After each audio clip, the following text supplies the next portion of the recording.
It's a common myth that having a disability or mobility issue and cruising don't go together. But in this video, my objective is to tell you, yeah, you can.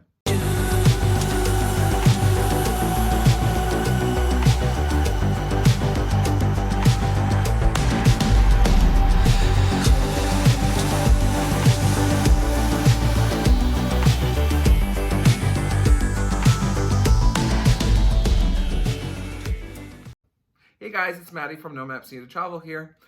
Today's video, I want to talk to you about cruising and mobility issues or disabilities in general.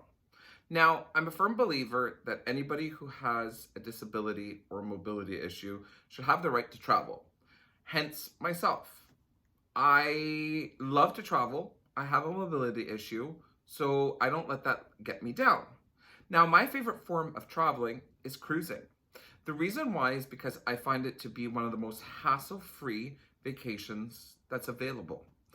There's a wide choice of ships, there's a wide choice of varieties of itineraries, but not only that is you're on a ship enjoying yourself, going from destination to destination, not having to worry to pack again, repack, get on a flight, go to a hotel, visit another country, doing that run around at the same time.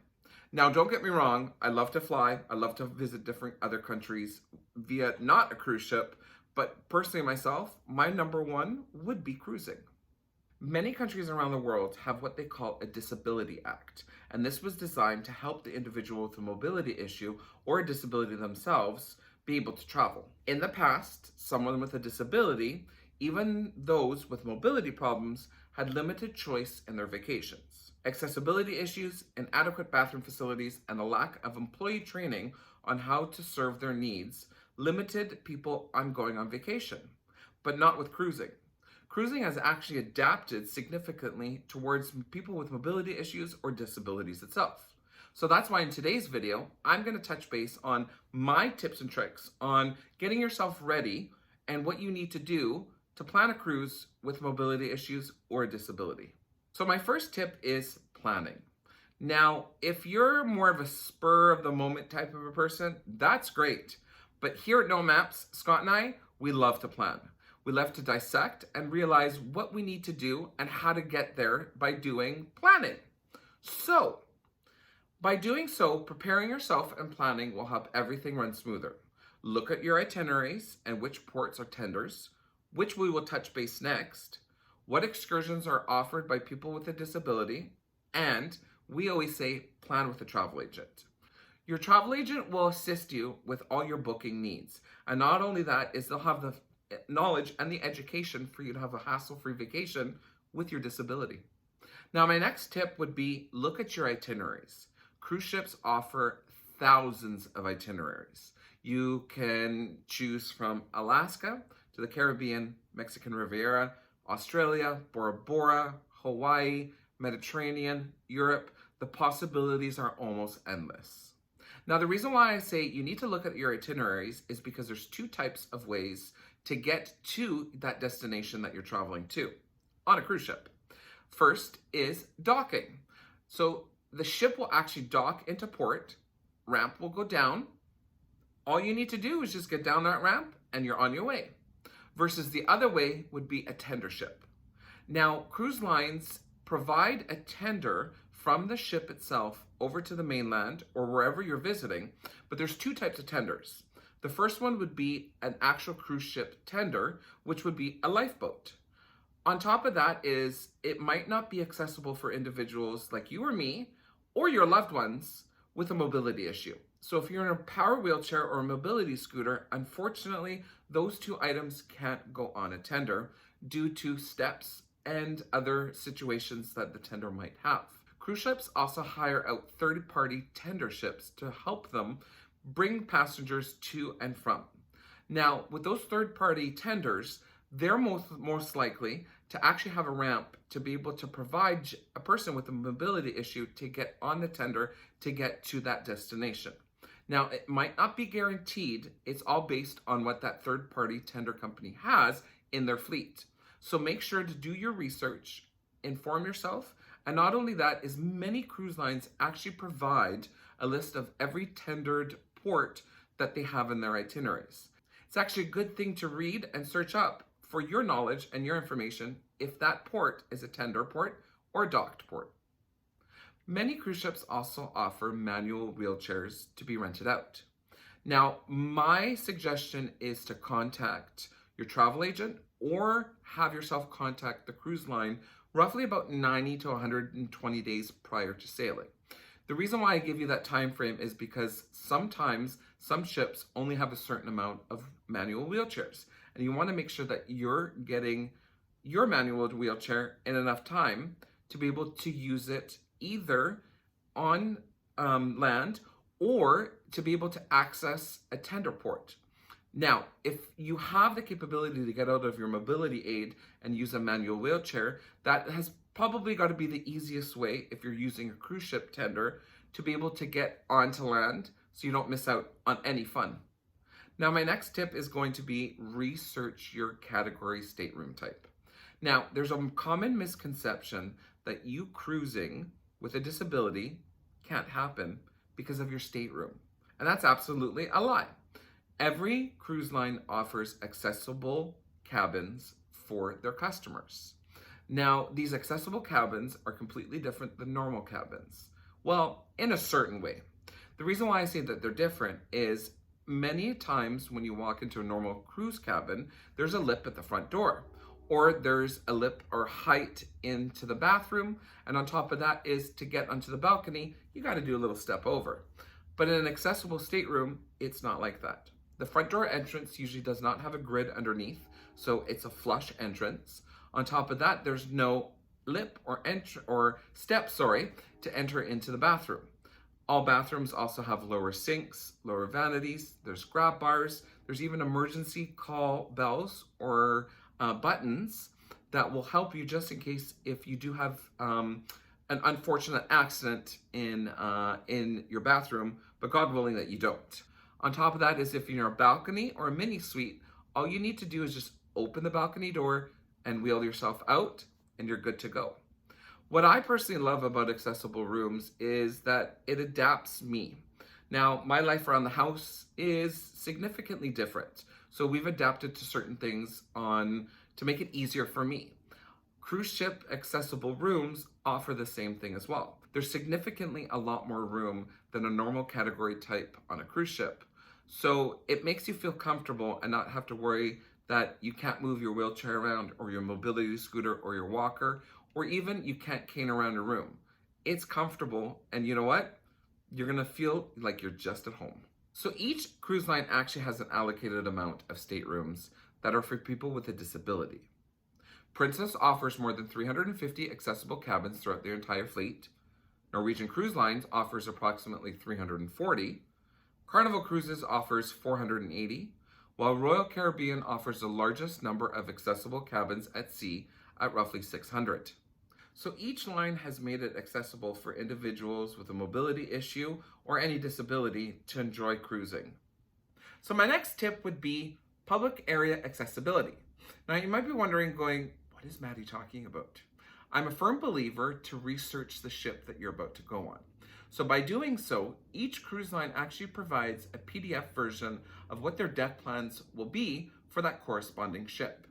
These deck plans allow you to pretty much research what areas are in each ship. So for instance, the dining room, the coffee bar, the pools, buffet, ice cream, pizza. I'm thinking about food now. But it helps you gather that information. So just in case you are wanting to travel in between these areas, it gives you the accessibility to be able to route your map on how to get there. Princess Cruises even offers a detailed written guide for each ship for accessible routes and offers printable PDF accessible route maps. Also, another really cool thing about Princess Cruises itself is what they have called the Ocean Medallion. Now, the Ocean Medallion allows you to either on a portal somewhere on the ship or your cell phone itself be able to find a loved one that you could be cruising with, but not only that, gives you that accessibility route map straight on your phone. So all you need to do is say you're at point A to point B. you have a mobility issue. It will guide you safely to get to your destinations with the less hassle of not having to worry, how am I going to get there? Or will my wheelchair or my mobility scooter or any mobility aids hinder me from getting to that location? Now, my next tip is going to be planning your excursions. Now, you might be wondering, why do you really need to plan them, Maddie? Well, you do. The reason why I say that is all cruise lines offer excursions for their passengers to do when they get on land. Now, some of those excursions may be accessibility friendly, some may not. All cruise lines offer the ability for you to do research prior to your cruise on excursions. It will give you the information on the strength level, on the level of how many steps, and it will also provide you with the information of if it's accessible and accessibility friendly.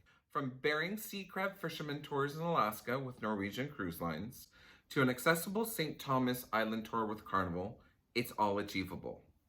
Many people actually like to book private excursions, which is totally fine, but make sure that you read the fine print.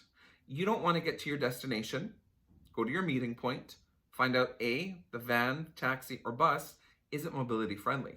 And on top of that is you might actually get to your excursion only to find out, well, sir, ma'am, you can't get on it with your mobility aid because it's not accessibly friendly. Read the fine print. Make sure you do your research on that. I'm personally a firm believer that I like to book my excursions with the cruise ships. The reason why is because it offers you the peace of mind to know that if it's a handicapped accessible tour, that you're able to get on it.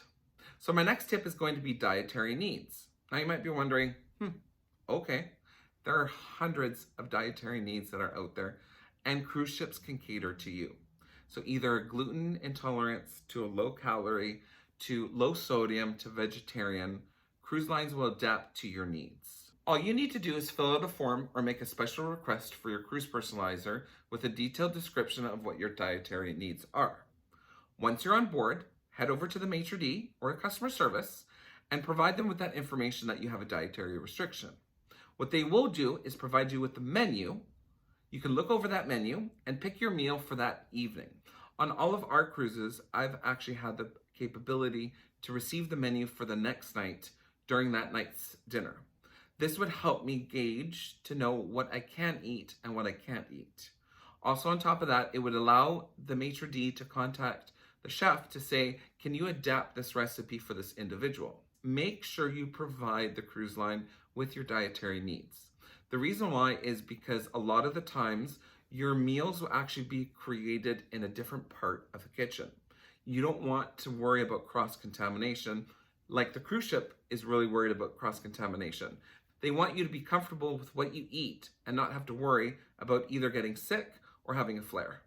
Now, you might not be a dining room individual and you might want just a quick burger or a pizza or head to the buffet for dinner, which is totally fine. Just make sure to ask that staff member, what is in this meal?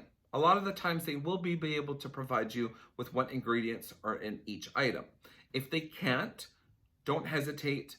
Ask them to ask a chef. They will provide you with all that information. A lot of the times too now is cruise ships have a lot of gluten-free items. They'll have gluten-free buns. They'll have lettuce-wrapped burgers, and they'll be able to adapt to your diet. My next tip is going to be medications.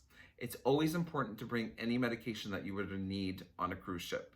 Now, don't let yourself think that, well, I need to travel with like a biologic or refrigerated insulin or anything else that needs to be fully refrigerated, so I can't go on a cruise. That's not the truth. Staterooms are equipped with miniature fridges that you are able to keep your medication refrigerated. If you're worried that it's not going to keep refrigerated enough, don't worry about it. Make sure to get your travel agent or yourself to contact the ship or the cruise line itself. I would say again, roughly 90 to 120 days prior to your departure, and let them know that you need to travel with refrigerated medication. They will provide you a section in the infirmaries fridges to store your medication. Also, many cruise lines actually have the capability to provide you with a medi-cooler, which actually can store your medication at a really good temperature within your room. Every ship will also provide you with a sharps container.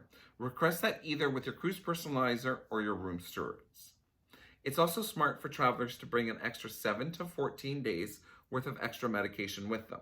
You don't know what's going to happen, so you might as well have them with you.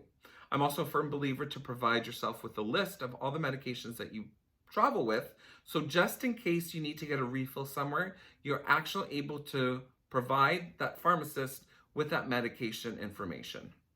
Next tip is contact the special needs department.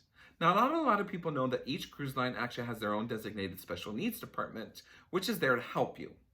By doing so, you can contact your cruise line and say that you need a stool for the shower, or you may need larger print reading material if you have a vision impairment. But not only that, is even if you have a CPAP machine, don't worry about traveling with distilled water onto the ship. A lot of the cruise lines actually offer distilled water for you. On top of that is the special needs department will be able to access any of your file and give you tips or tricks itself, or provide you with other information that you might need. Now, my next tip is going to be all other disabilities. Not all disabilities are physical, so whatever your disability might be, cruise lines can cater to it. For deaf and hard of hearing cruisers, cruise lines offer sign language interpreters, portable hearing kits for your stateroom, and people with visual disabilities. Cruise lines have incorporated Braille in stateroom signs, elevators, menus, staircase handrails, and even provided a section for service dog if it's applicable and you bring a service dog with you. And it doesn't even end there. Cruise lines have now even adapted cruising for individuals with autism or Down syndrome, which is an awesome thing to do. Royal Caribbean has even created a program called Autism on the Seas. This program allows people with autism and Down syndrome and other developmental disabilities to channel and have a memorable vacation just like us all. Autism at Sea is absolutely an amazing program for anybody. And I'm really proud of Royal Caribbean for creating something like this to pretty much adapt and have anybody with either autism or Down syndrome or any type of developmental disability to enjoy cruising. And my last tip pretty much makes sense. Have fun. So you've done the planning, you've figured out your itinerary, you've done your stateroom, you've done the research about the cruise ship itself, you've planned out your excursions, you figured out to see if you needed any additional support from the special needs department, and on top of that is you've adapted to whatever other disability that you might have. Now is the time to have fun. So get on that cruise ship, enjoy yourself, enjoy the food, enjoy the drinks, enjoy the destinations that you've picked. At the end of the day, you've done all your research, done all your planning, you put your hard-earned money into it. Have fun. That's the one thing that Scott and I love doing, is we just love to cruise and we love to have fun with it. And I don't let my mobility issue or my disability hinder me from doing that. On top of that is you're about to have the greatest vacation. You are about to enjoy life. And so just sit back, relax, order that cocktail, have fun, and just set sail. So you guys, that's pretty much my video. I hope you enjoyed my tips and tricks about cruising with mobility issues. Make sure to hit that like and subscribe. Ring that notification bell for all things No Maps. When we upload new content, you will know right away. And thank you for coming along on this video and this journey. Again, I'm Matty from No Maps Needed Travel. And as we always say here, let adventure guide you. No maps needed.